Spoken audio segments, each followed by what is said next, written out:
I saw something on the evening news that I can't explain. Me and my work friends and I were out at our favorite pub last night. Not a really fancy place, but you know, cheap beer and close enough to home that I don't have to drive. The night started out normally enough. The four of us crammed into a small table off in the corner, mostly talking shop and shitting on our boss. Being this was the middle of the week, there weren't too many other people around. Maybe around 8 or 9 others in the whole place.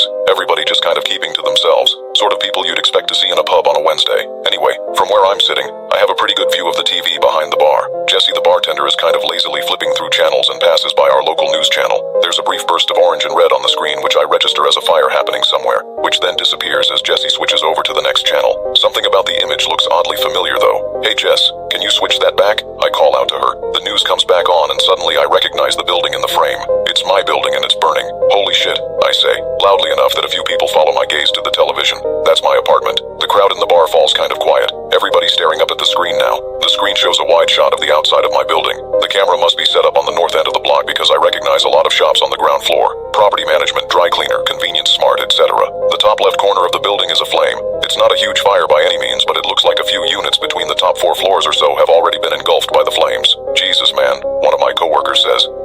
That sucks. There's an uncomfortable murmur of agreement that passes around the table. I mean, I don't blame them. I wouldn't know what to say in this situation either. Yup, I agree, just as awkwardly. Thankfully, my apartment is only about halfway up and located on the west side of the building. I cross my fingers, hoping my stuff will be okay. The camera cuts to a reporter on the scene. He's standing a little further away, looking at the shops in the background. I can tell he's across the street on the northwest corner of the building. Firefighters are expected on the scene any moment, he's saying, and hopefully they'll be able to contain this horrible inferno before it spreads any further. As I was saying before, it's very fortunate that everyone was able to evacuate the building before things got too bad, or who knows what tragic events may have unfolded. He's really laying it on thick, my other coworkers jokes. I chuckle a bit. All things considered at the moment, it really didn't seem all that bad. But then, a few moments later, hang on, the reporter on TV says, we're getting some updated information it seems. Hang on one moment while we readjust the camera. The previously locked down camera starts to shift, the angle focusing on an area of the building about halfway up the west side. All the lights in the building are out except for one. I feel a weird creeping sensation as I start counting the windows from the bottom.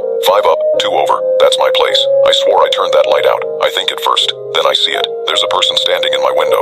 The camera is zoomed out too far to make out any features, but it definitely looks like a man, and it's definitely standing in my apartment. I watch petrified as the camera zooms in closer, the reporter babbling on about the overlooked, ill-fated soul still trapped in the blazing such and such.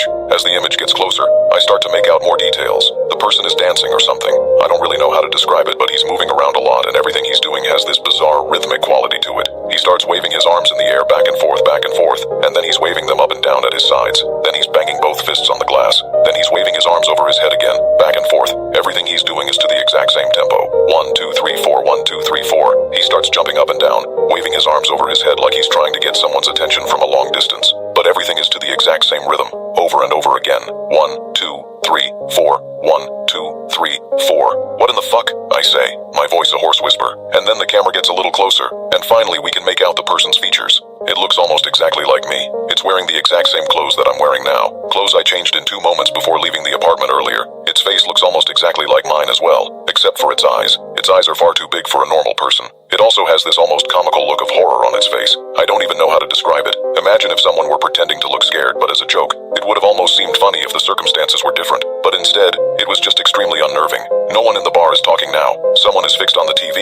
The person is still swaying and waving around, beating its hands on the glass or jumping in circles. I almost don't hear the reporter mention the fact that firefighters have rushed into the building and are now heading for my floor. Oh God, I think, without really understanding what was happening. Please don't go in there. I stare transfixed at the screen. From this angle, you can just barely see the top of my front door through the window, not too far behind where this creature is flailing around. Right now it is holding its face in his hands and shaking its head from side to side as if saying no. Suddenly the door behind it bursts open, as presumably the firefighters have entered my apartment. The creature stops moving. For a second, I see its expression change. The comical look of horror is gone, replaced by a huge smile filled with enormous pointed teeth. Then the lights go out. We all just sat there staring at the screen as the camera slowly zoomed out from the now dark window. No one says anything as we all quietly pay our bill and leave. I went directly to my sister's place across town and asked to stay with her. I told her there was a fire at my apartment, and that's it. When I tried to find footage from the news online later that night, it seemed like they had edited that last part out. I don't know if any of you on this subreddit know what that thing was, but I hope they didn't put out that fire. I hope they let the whole fucking place burn to the ground.